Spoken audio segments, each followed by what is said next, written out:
जय हिंद दोस्तों, मैं सुमित भगत क्लासेज में आपका फिर से एक बार स्वागत करता हूं। जैसा कि आज आप देख रहे हैं, आज हम लोग पढ़ने जा रहे हैं वर्ग 10 का इतिहास। और वर्ग 10 का इतिहास में आज हम लोग पढ़ेंगे चैप्टर 3, जो कि है भारत में राष्ट्रवाद के बारे में दिया गया। तो चैप्टर स्टार्ट करने से पहले रोज़ की तरह आज की भी क्लास की स्टार्ट एक छोटे से कविता के साथ करेंगे, जो इस प्रकार है। मुश्किलों में भाग जाना आसान होता है, मुश्किलों में भाग जाना आसान होता है, हर पहलू ज़िंदगी का इम्तिहान होता है। डरने वालों को मिलता कुछ नहीं ज़िंदगी में, डरने वालों को मिलता कुछ नहीं इस ज़िंदगी में, लड़ने वालों के कदमों में सारा जहान होता है। चलिए, ये थी आज की कविता। और जैसा कि आप देख रहे हैं, आज हम लोग पढ़ने जा रहे हैं भारत में राष्ट्रवाद। तो सबसे पहले हम लोग चलेंगे पढ़ेंगे कि राष्ट्रवाद होता क्या। तो राष्ट्रवाद होता क्या था? राष्ट्र के प्रति निष्ठा, राष्ट्र के प्रति प्रगति की भावना, राष्ट्र के सभी नियमों का आदर्श तरीके से पालन करना राष्ट्रवाद कहलाती है। हम लोग इसको संक्षेप में ऐसे बोल सकते हैं कि राष्ट्रवाद का अर्थ होता है राष्ट्रीय चेतना, जिसमें राजनीतिक, आर्थिक, सामाजिक और सांस्कृतिक भावना का क्या हो, एकीकरण हो। इसे ही हम लोग क्या कहते हैं? राष्ट्रवाद कहते हैं। तो आज हम लोग पढ़ रहे हैं भारत में राष्ट्रवाद। तो मैं आप लोगों को बता दूं, भारत में राष्ट्रवाद का उदय कब हुआ। भारत में जब 1857 की क्रांति हुई, 19वीं शताब्दी में भारत में 1857 की क्रांति की गई। इस क्रांति के दरमियान भारत में जो है राष्ट्रवाद का उदय हुआ, और राष्ट्रवाद के उदय के कारण ही हमारे देश को क्या मिली? आज़ादी मिली। राष्ट्रवाद का सिंपल सा अर्थ है कि सभी धर्म, सभी जाति, सभी लोग क्या हो गया? एकीकरण, मतलब एक होकर के अपने राष्ट्र के प्रति निष्ठा की भावना रखे, अपने राष्ट्र की प्रगति की सोचे, तभी कोई राष्ट्र तभी किसी भी एक संपूर्ण राष्ट्र का निर्माण हो सकता है, तभी उस राष्ट्र का क्या हो सकता है? विकास हो सकता है। ये थी राष्ट्रवाद। राष्ट्रवाद में ही हम लोग आगे चलेंगे, पढ़ेंगे रॉलेट एक्ट। जैसा कि आप देख रहे हैं रॉलेट एक्ट 1919। आज हम लोग पढ़ेंगे रॉलेट एक्ट 1919 के बारे में। तो मैं आप लोगों को बता दूं कि 21 मार्च, मतलब कहने का मतलब क्या है, 21 मार्च 1919 को अंग्रेज ने एक कानून पारित किया। किस प्रकार का कानून था? इस कानून को हम लोग रॉलेट एक्ट के नाम से जाने जाते हैं। तो इस कानून का किस प्रकार की प्रक्रिया थी? इस कानून का प्रक्रिया ये था कि किसी भी भारतीय को बिना वारंट के उसे गिरफ्तार करके उसे जेल में डाल देना। ना तो वारंट, ना तो किसी प्रकार का कुछ, उसे डायरेक्ट जेल में डाल देना। और यह कानून जो है भारतीय के लिए काला कानून माना जाता था। इस कानून का प्रावधान क्या था? न वकील, न दलील, न अपील। ना आप लोग न दलील कर सकते हैं, न वकील कर सकते हैं, न अपील कर सकते हैं। डायरेक्ट बिना वारंट के आपको जेल में डाल करके आप पे मुकदमा चलाया जाएगा। आप अपने पक्ष में कुछ नहीं बोल सकते हैं। ये किस प्रकार का कानून था? इसीलिए भारतीय ने इसे काला कानून के नाम से, भारतीय ने इस कानून को काला कानून नाम दिया। और उसके बाद क्या किया गया कि महात्मा गांधी ने इस कानून के विरोध के लिए क्या किया कि रॉलेट एक्ट सत्याग्रह आरंभ किया। मतलब इस कानून का विरोध किया गया महात्मा गांधी के द्वारा। और 6 अप्रैल को भारत में, 6 अप्रैल 1919 को भारत में राष्ट्रीय अपमान दिवस के रूप में मनाया जाता था। 21 मार्च को ये कानून बना।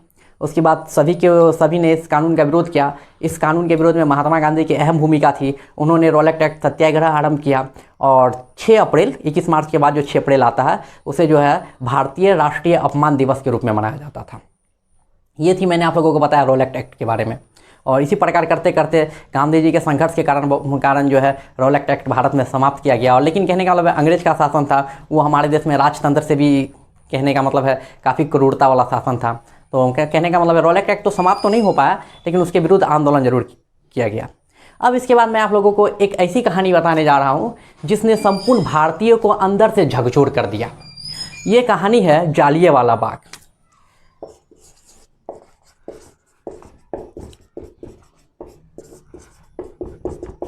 जालियांवाला बाग 1919। तो आप लोगों ने सुना होगा जालियांवाला बाग 1919 की एक नरसंहार घटना किस प्रकार की थी। तो इसके बारे में आज हम लोग थोड़ा सा चर्चा करेंगे, विस्तार रूप से इसके बारे में जानेंगे। 10 अप्रैल 1919 को राष्ट्रीय आंदोलन किया गया था, उसके 2 प्रमुख नेता सैफुद्दीन किचलू और डॉक्टर सत्यपाल को पंजाब में गिरफ्तार कर लिया गया। राष्ट्रीय आंदोलन के 2 प्रमुख नेता को गिरफ्तार कर लिया गया। जब राष्ट्रीय आंदोलन के 2 प्रमुख नेता को 10 अप्रैल को गिरफ्तार कर लिया गया, तो 13 अप्रैल 1919 को अमृतसर के जालियांवाला बाग में एक शांति सभा का आयोजन किया गया। इस शांति सभा में क्या हुआ था कि बूढ़े, महिला, बच्चे सभी ने भाग लिया था। और जालियांवाला बाग क्या था कि चारों तरफ से ऊंची इमारतों से घिरा हुआ था और उसका निकाय द्वार क्या था, एक ही उसका निकास द्वार था। मतलब एक ही द्वार से हम लोग अंदर भी जा सकते हैं, उसी से बाहर भी आ सकते हैं, इस प्रकार का निकास द्वार था। और अपने नेता को छुड़ाने के लिए उन्होंने एक शांति सभा का आयोजन किया गया। 13 अप्रैल को क्या किया गया, सभा में सभी लोग एकत्रित हुए और जालियांवाला बाग में बैठ करके क्या कर रहे थे, अपने नेता को छुड़ाने पे क्या कर रहे थे, विचार कर रहे थे कि अपने नेता को किस प्रकार छुड़ाया जाए। अमृतसर के सैनिक कमांडर जनरल डायर के द्वारा क्या किया गया कि अमृतसर जालियांवाला बाग का पूरा तरीका से घेराव कर लिया गया और उन्होंने अपने सैनिकों के साथ जाकर के पूरा जालियांवाला बाग को घेर लिया गया। और घेरने के बाद क्या किया गया कि वहाँ पे जो भी लोग शांति सभा में आयोजन में बैठे हुए थे उस निहत्थे लोगों पे गोली की बारिश कर दी। मतलब जब तक बंदूक की गोली खत्म नहीं हो गई तब तक उनका ऑर्डर था जनरल डायर का कि गोली चलाते रहो, अपने सैनिक को इस प्रकार का आदेश दे दिया गया। तो इस आदेश में के अनुसार क्या किया गया, उनके सैनिकों ने अंधाधुंध गोली चलाने शुरू कर दी। उस नरसंहार में लगभग में 1000 से अधिक भारतीय मारे गए, बहुत सारे लोग क्या हो गए, घायल हो गए। और इस नरसंहार के विरोध में रविंद्रनाथ टैगोर ने नाइट की उपाधि का त्याग करके, जो नाइट की उपाधि उन्हें अंग्रेज सरकार ने दिया था उसे वापस कर दिया। बहुत सारे ऐसे राइटर थे जिन्होंने क्या किया गया था कि अपनी उपाधि जो अंग्रेज सरकार ने उन्हें दी थी, अपना सम्मान, अपना पुरस्कार क्या कर दिया था, वापस कर दिया था। और उसके बाद क्या किया गया कि संपूर्ण भारत में इस आंदोलन का विरोध किया गया और इस आंदोलन के विरोध के कारण ही क्या हुआ कि संपूर्ण भारत में एकीकरण का भावना का उदय हुआ। अब हम लोग चलेंगे असहयोग आंदोलन। अब हम लोग पढ़ेंगे असहयोग आंदोलन। जालियांवाला बाग के बारे में मैंने आप लोगों को बताया, अब उसके बाद हम लोग पढ़ने जा रहे हैं असहयोग आंदोलन।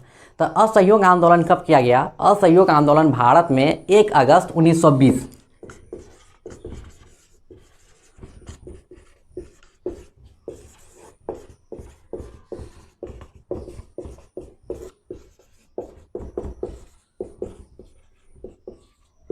1 अगस्त 1920 को भारत में एक आंदोलन आरंभ किया गया गांधी जी के द्वारा। इसे हम लोग असहयोग आंदोलन के नाम से जानते हैं। इसका नेतृत्व महात्मा गांधी कर रहे थे और इसे भारत में प्रथम जन आंदोलन के भी नाम से जाना जाता है। इस आंदोलन का उद्देश्य था स्वराज की प्राप्ति।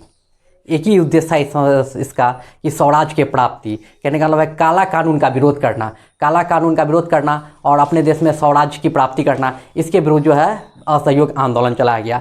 तो संपूर्ण भारत में इस आंदोलन का समर्थन मिला। जितने भी भारत के लोग थे सभी ने इसका क्या किया, सहयोग किया। और इस आंदोलन के विरोध में क्या किया गया, विदेशी कपड़ों का बहिष्कार किया गया। छात्रों ने स्कूल, कॉलेज सभी का बहिष्कार कर दिया गया। और कहने का मतलब है अंग्रेज के जितने भी विधायिका थे, नगर पालिका थे, नगर निगम थे, उन सब का क्या किया गया, बहिष्कार किया गया। सबका बहिष्कार करना आरंभ कर दिया। इस आंदोलन के दौरान भारत में जो है क्या किया गया, जामिया इस्लामिया, अलीगढ़ मुस्लिम यूनिवर्सिटी, काशी विश्वविद्यालय, बनारस हिंदू विश्वविद्यालय जैसे शैक्षणिक संस्थान का क्या किया गया, स्थापना किया गया। सरकार ने इस आंदोलन को, अंग्रेज सरकार ने इस आंदोलन को गैर कानूनी करार देते हुए क्या किया गया, 30,000 लोगों को क्या किया, जेल में बंद कर दिया गया। तभी भारत में 30,000 लोगों को जेल में बंद कर दिया गया जो भी लोग इस आंदोलन का विरोध कर रहे थे। और उसके बाद क्या किया गया, इस आंदोलन में 12 जनवरी 1992 को महात्मा गांधी को भी क्या किया गया, 6 साल के लिए जेल में डाल दिया गया। कहने का मतलब क्या है, इसके बाद क्या हुआ, जो भी हिंदू मुस्लिम की एकता थी हमारे देश में, ये असहयोग आंदोलन के दौरान वो भंग हो गई। और हिंदू मुस्लिम एकता को भंग करने के बाद क्या था, भारत में जो था सांप्रदायिकता जो था वो काफ़ी तरीक़ा से बढ़ गई थी। 12 फरवरी 1992 को गांधी जी ने इस आंदोलन को क्या कर दिया गया, स्थगित कर दिया गया। इसलिए गांधी जी ने स्थगित कर दिया क्योंकि वो देख रहे थे कि इस आंदोलन के दरमियान अंग्रेज इस आंदोलन को गैरकानूनी करार दे रहे थे। गैरकानूनी करार देने के बाद 30,000 भारतीयों को जेल में बंद कर दिया गया। उस पर किसी प्रकार का मुकदमा ना वारंट, ऐसे जेल में बंद करके उनके साथ जो है बुरा सलूक, बुरा व्यवहार किया जा रहा था। और उसके बाद जो है गांधी जी को भी गिरफ्तार कर लिया गया और गिरफ्तार करके 6 वर्ष के लिए गांधी जी को भी कारावास में डाल दिया गया था। तो कहने का मतलब भारत की जो रीढ़ थी, गांधी जी को भारत की आज़ादी दिलाने में गांधी जी जो थे भारत की रीढ़ की हड्डी बने हुए थे, अब वही नहीं रहे, उन्हें ही 6 साल के लिए जेल में के कारावास में डाल दिया गया। तो किसी भी आंदोलन का नेतृत्व कौन करेंगे, तो गांधी जी की अहम भूमिका रही थी जितने भी आंदोलन चले गए थे। इसलिए यह आंदोलन क्या हुआ, कि इसी आंदोलन ये आंदोलन जो है भारत में पूर्ण रूपेण से स्थगित रहा। इस आंदोलन का पूरा प्रभाव नहीं पड़ा, क्योंकि जितने भी लोग थे, जो भी प्रमुख नेता थे, उन्हें अंग्रेज सरकार के द्वारा गिरफ्तार कर लिया गया। आज मैंने आप लोगों को बताया भारत में राष्ट्रवाद, जिसमें हम लोग पढ़े असहयोग आंदोलन, जालियांवाला बाग हत्याकांड के बारे में, रॉलेट एक्ट के बारे में, और इसी चैप्टर को आगे लेकर के बहुत जल्द मैं आप लोगों से मिलूँगा। तब तक के लिए जय हिंद, जय भारत। और मेरे चैनल को ज़्यादा से ज़्यादा लाइक कीजिए, शेयर कीजिए और सब्सक्राइब कीजिए। किसी भी प्रकार की दिक्कत हो तो आप कमेंट बॉक्स में पूछ सकते हैं।